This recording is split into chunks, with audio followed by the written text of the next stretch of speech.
Berg is the name. Ben Baller did the chain. Tono for the watch. Prezi plain Jane. Yo, I'ma explain why you probably never see me. I push your Lamborghini. Selamat pagi, Assalamualaikum warahmatullahi wabarakatuh. Izin memperkenalkan diri, perkenalkan nama saya Intan Saputri Devi Indria, NIT 196244025, Prodi KPNKB. Saya di sini untuk menyelesaikan tugas psikologis kepribadian dan untuk materi yang akan saya bawakan tentang teori kepribadian.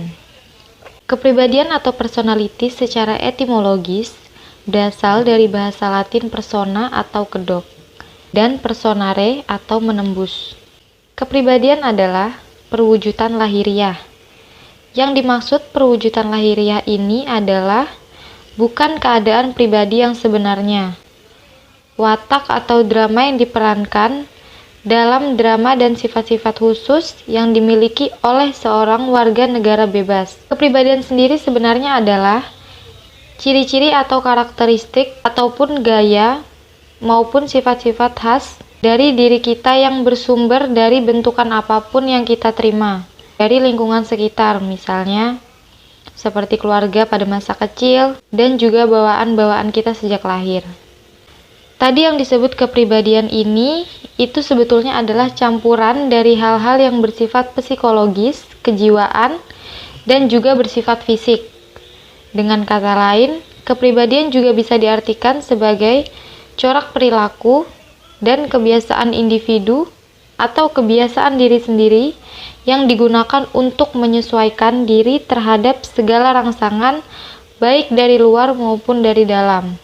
Kepribadian juga bisa berubah seiring pertumbuhan seseorang, di mana saat seseorang itu mendapatkan rangsangan apapun, kemungkinan rangsangan ini pun dapat berpengaruh pada sikapnya. Selanjutnya, pengertian teori kepribadian. Teori dapat diartikan sebagai kumpulan asumsi, yang termasuk dalam kumpulan asumsi ini seperti dugaan, perkiraan, atau anggapan yang relevan. Sedangkan definisi lainnya menjelaskan bahwa teori sebagai model tentang kenyataan yang membantu kita untuk memahami, menjelaskan, memprediksi dan mengontrol tentang kenyataan tersebut. Ada juga definisi teori kepribadian menurut para ahli, seperti menurut Hall dan Lisden. Menurutnya, teori kepribadian adalah sekumpulan anggapan atau konsep-konsep yang satu sama lain berkaitan mengenai tingkah laku manusia.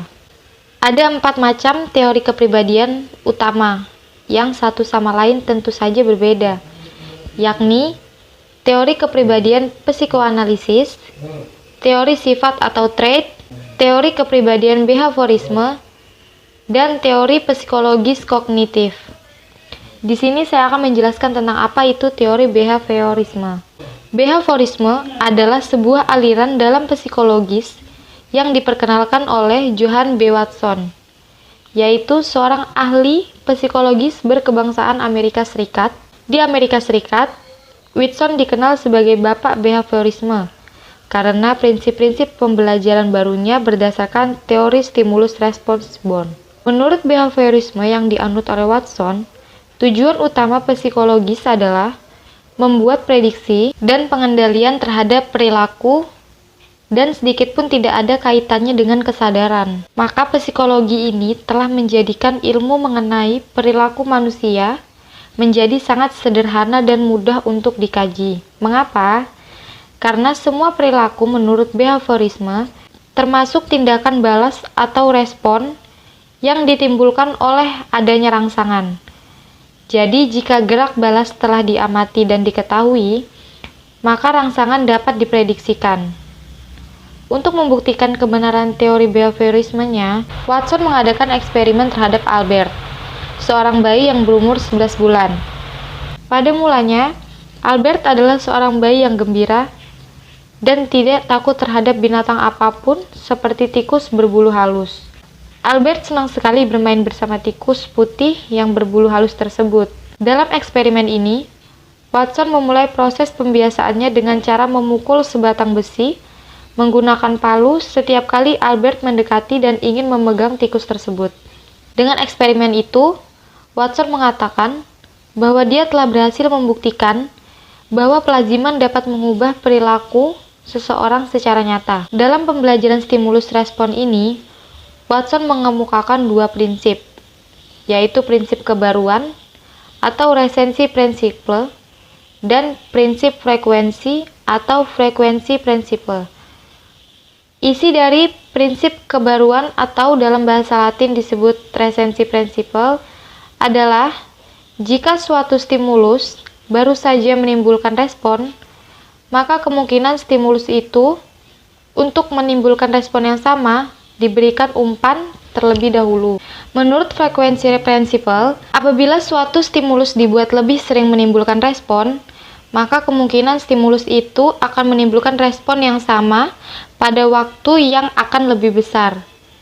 Siapa saja tokoh-tokoh aliran teori belajar behaviorisme, yaitu Ivan Petrovich Pavlov, Thorndike, dan Skinner. Menurut Ivan Petrovich Pavlov lahir 14 September 1849 di Ryazan, Rusia. Ia mengemukakan bahwa dengan menerapkan strategi ternyata individu dapat dikendalikan melalui cara stimulus alami dengan stimulus yang tepat untuk mendapatkan pengulangan respon yang diinginkan. Sementara individu tidak menyadari bahwa ia dikendalikan oleh stimulus yang berasal dari luar dirinya. Belajar menurut teori ini adalah proses perubahan yang terjadi karena adanya syarat-syarat yang menimbulkan reaksi.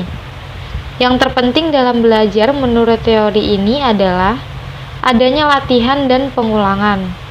Kelemahan teori ini adalah belajar hanyalah terjadi secara otomatis, keaktifan dan penentuan pribadi dihiraukan. Menurut Thorndike. What?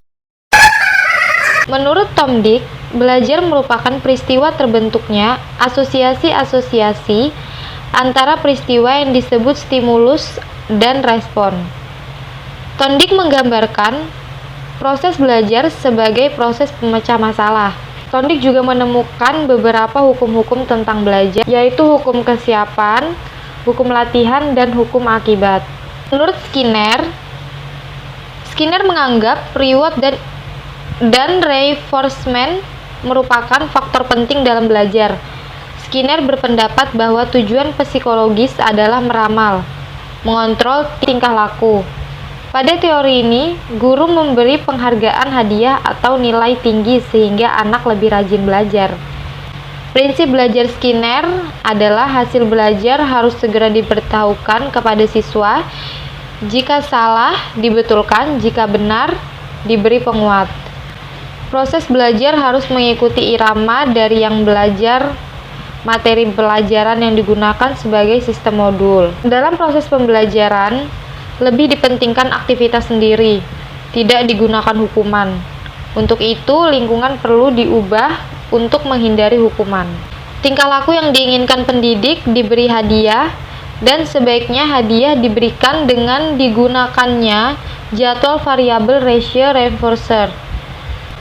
5. Dalam pembelajaran digunakan samping. Bagi Skinner, studi mengenai kepribadian itu ditujukan pada penemuan pola yang khas dari kaitan antara tingkah laku organisme dan berbagai konsekuensi yang diperkuatnya. Skinner juga telah menguraikan sejumlah teknik yang digunakan untuk mengontrol perilaku. Teknik tersebut antara lain adalah pengekangan fisik atau biasa disebut physical restraints, bantuan fisik atau physical aids, mengubah kondisi stimulus atau change the stimulus condition, memanipulasi kondisi emosional atau manipulating emotional condition, melakukan respon-respon lain atau performing alternative responses, menguatkan diri secara positif atau positive self reinforcement, menguatkan diri secara positif atau positive self reinforcement. Jenis-jenis kepribadian. Setiap orang memiliki tipe kepribadian masing-masing. Kepribadian merupakan sifat yang dinilai dari cara orang berinteraksi, cara berpikir, cara bertindak, cara bereaksi, dan lain sebagainya. Setiap kepribadian bisa dilihat dan memiliki pola sifat yang berbeda. Perbedaan setiap sifat ini bisa dipelajari dengan memungkinkan orang untuk memiliki kepribadian yang sama. Setiap kepribadian juga memiliki kelebihan dan kekurangan. Jenis-jenis kepribadian menurut para ahli, salah satunya adalah kepribadian menurut Hippocrates. Hippocrates mengungkapkan ada 4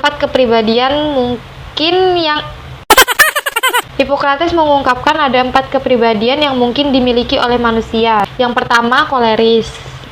Yang dimaksud kepribadian koleris ini adalah manusia dengan kepribadian yang memiliki kemampuan untuk membuat keputusan dengan baik. Selanjutnya yaitu melankolis.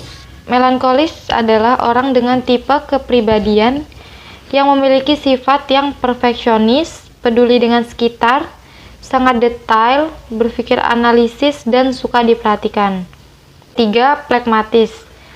Plekmatis merupakan jenis kepribadian di mana seseorang yang memiliki sifat cinta damai dan netral terhadap setiap situasi. Yang terakhir yaitu sanguinis. Sanguinis sendiri memiliki sifat yang mudah bergaul dengan orang lain, suka berbicara di depan publik, suka diperhatikan, dan cenderung mendominasi dalam kelompok.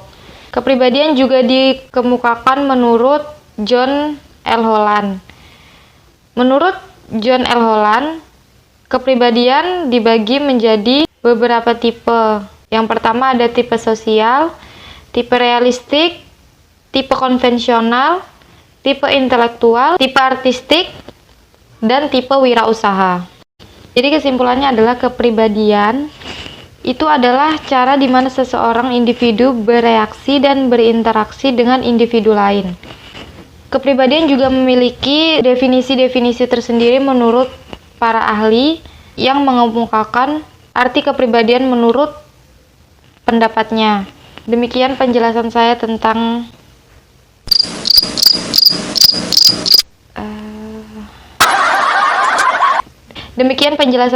materi psikologis kepribadian dalam judul teori kepribadian. Jika ada salah kata dan penjelasan yang kurang dimengerti, kurang lebihnya saya mohon maaf.